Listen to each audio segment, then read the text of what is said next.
Greetings, YouTube. So, a Florida teacher has been fired, which is in and of itself quite astounding that somebody in Florida got fired for being a bigot. I thought that was part of the requirement to be a member of any kind of organization in Florida. But here's what happened. So, a teacher walks into her office while three male students are praying in Arabic on prayer mats. Um, and they're praying in her office, and her response is she can hear. She walks in, she whistles, and repeatedly objects to them praying in her office. Now they're not going to be doing this if they had already had permission, so we'll just ignore that. The teacher can be heard saying, "Hold on, this is my office, and y'all doing this magic. I believe in Jesus, so I'm interrupting the floor." Now, someone who maybe would like to point out some irony to her, an atheist could point out to her and says, you're just talking to the sky, even though the concept of heaven really is something that permeates the entire fabric of reality. It isn't located in a particular direction.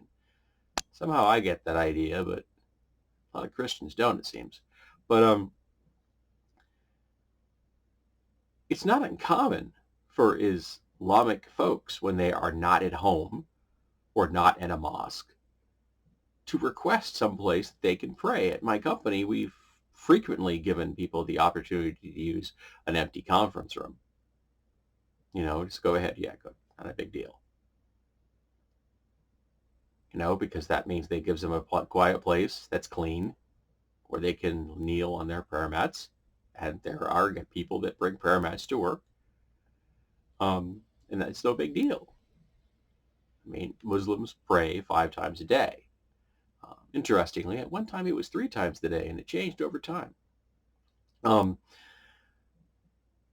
but this particular teacher just couldn't hold her tongue. Just couldn't accept the very reality of a faith that recognizes her particular Savior, Jesus, as a prophet. But she can't show these folks any kind of respect at all. Nope. Because Islam is built upon the foundation of Judaism and Christianity. Well, Christians seem to forget that, but, be what it is. So I'm just stunned she got fired. I didn't think Florida did that kind of thing. I figured that was just part and parcel with their entire state's mandate to be as discriminatory as possible to as many groups as possible on a daily basis.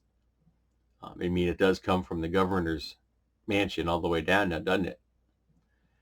But I'm glad she got fired. That's something she is well deserving.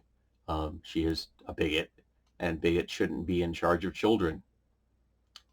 Sadly, a lot of them apparently have kids, and some of those kids grow up to be teachers.